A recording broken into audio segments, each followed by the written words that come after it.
All right, good day, ladies and gentlemen. Thank you for joining me on this great episode of your favorite political talk show, The Truth with Ben Jokes. Now, the biggest problem of the African continent, without doubt, is leadership. Most African countries have valuable resources that are in high demand all over the world.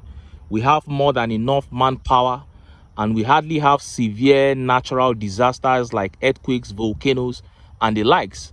But we lack what it takes in leadership to harness these potentials so we can break away from the shackles of poverty and hopelessness. It is only in Africa that masses will be complaining. As a matter of fact, masses will be dying of hunger and poverty, and the executives and legislators will sit down and agree to add a jet worth 150 billion naira to an already bogus fleet of jets. Only in Africa will government say it can no longer afford to subsidize education and electricity, but the same government will spend 21 billion naira on a vice presidential lodge. But the narrative is changing in many African countries, but if you are not told, you will not know. Those who have been to other African countries like Rwanda, Kenya, let's not even mention South Africa, Egypt, and the Moroccos of this world. Countries like Kenya, Rwanda, Ghana, Angola, that were far behind Nigeria just about a decade ago under the PDP, have left Nigeria behind now under the APC. While over 4 billion has been spent on foreign trips by the office of the First Lady, and over 15 billion spent on foreign trips by TINUBU and Shetima themselves, combined, the president of Gabon just showed how shameless we are in this country with his latest move. The interim president of Gabon, General Oligui Nguema, has shown by his latest action in Gabon that both Nigeria and her leadership are a disgrace to Africa. Before I show you what he did and how Africans reacted, let me quickly show you this video. You see, by the time the APC is done, I doubt if we will have a country left.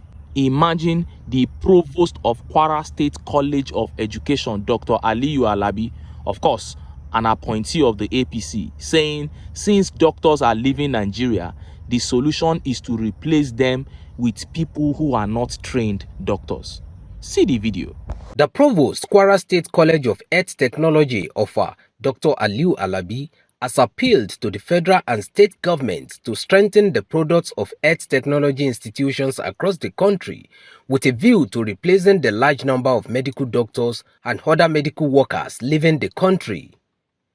Alabi made the appeal during a press conference in Ilorin, the Kwara State capital, while speaking on the sideline of the relevance of graduates of health technology to the primary health institutions in the country.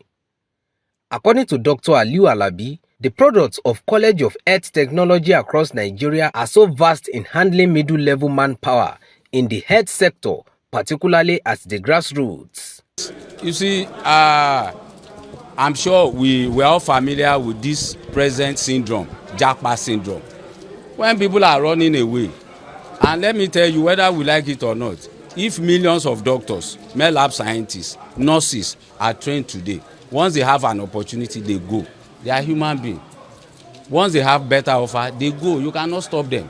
I think one of the best things the government can do is to encourage, product of health technology institutions, to strengthen them the more, so that they can take over where you don't have the doctors and other allied professionals. Recently, you discover that some of our products are so vast that in some places they address them as doctors. You heard that. Now, it is insane for anyone to think that if our country was working, professionals would be living the way they are living now. We have been living in this country for many years. People were not fleeing the country like this. I know many doctors who have left this country who never wanted to leave, but they couldn't get by. They left in search of greener pastures that if they had here, they wouldn't have gone. This man, instead of talking about fixing the health sector, to prevent this exodus, he's saying they should replace them with substandard hands.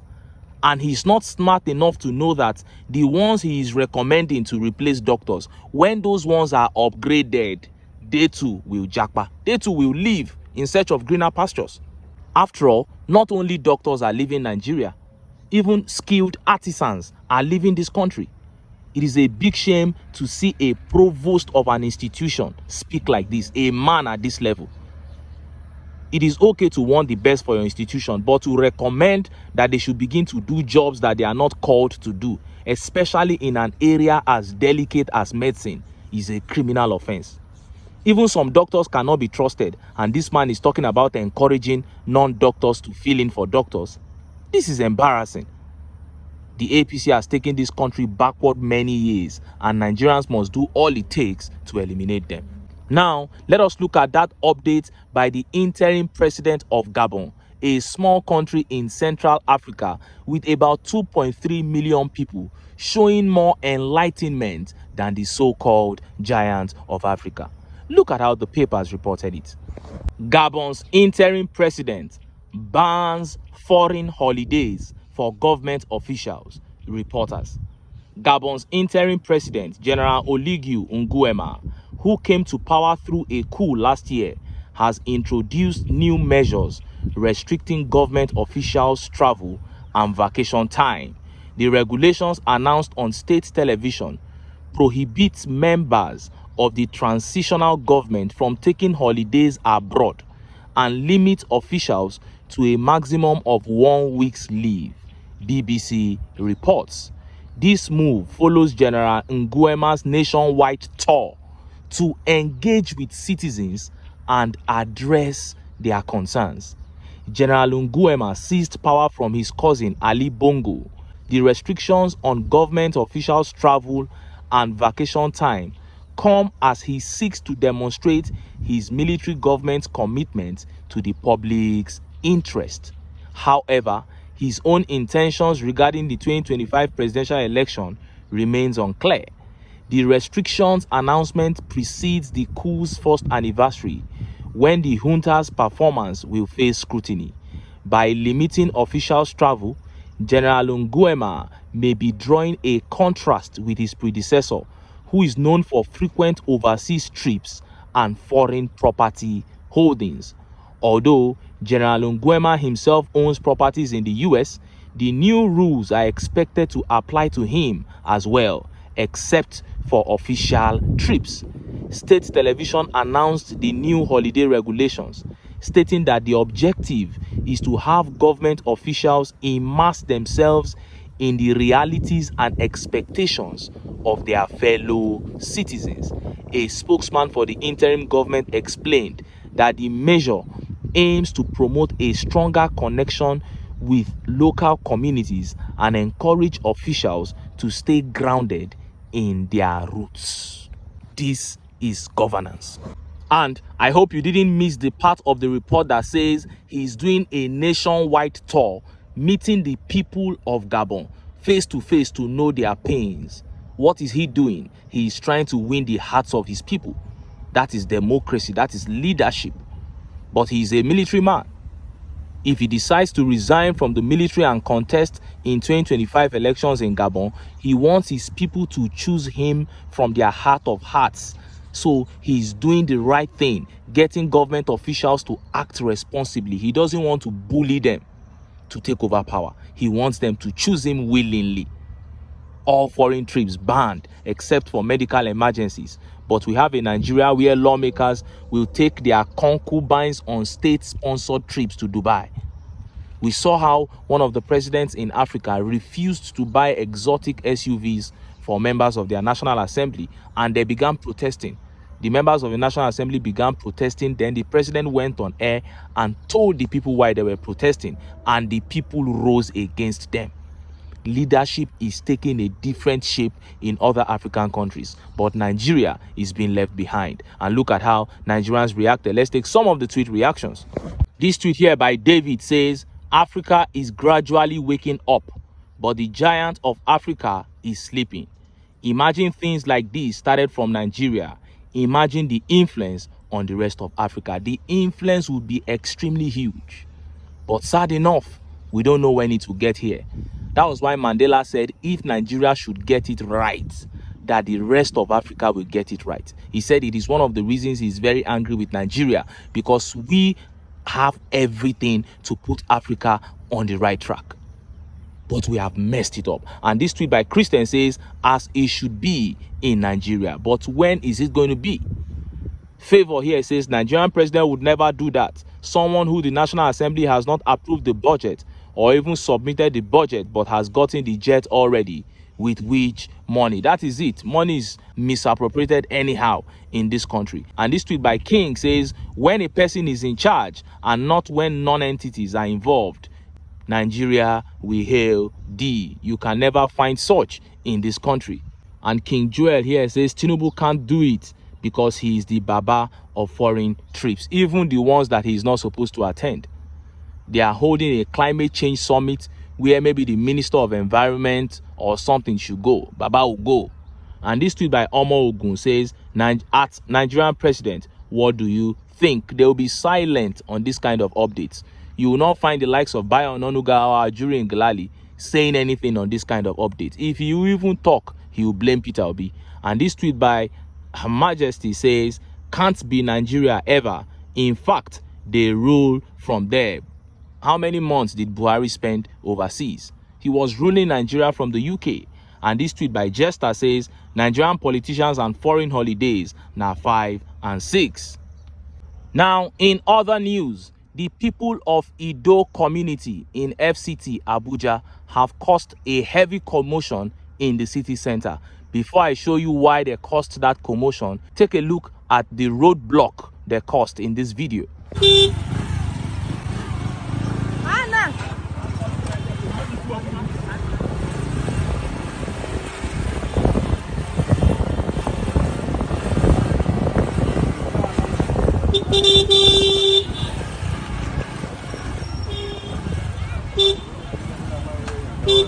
Was anybody?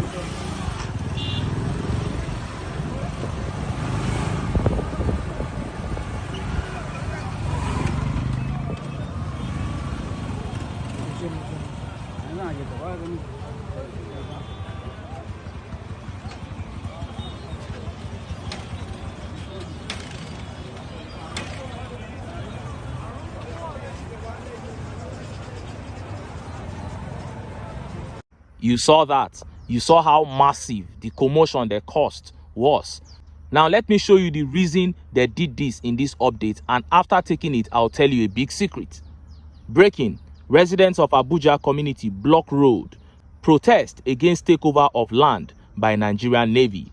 Hundreds of residents of the Ido community in Abuja, Nigeria's capital, on Wednesday blocked the airport road in protest over takeover of their land by the Nigerian Navy.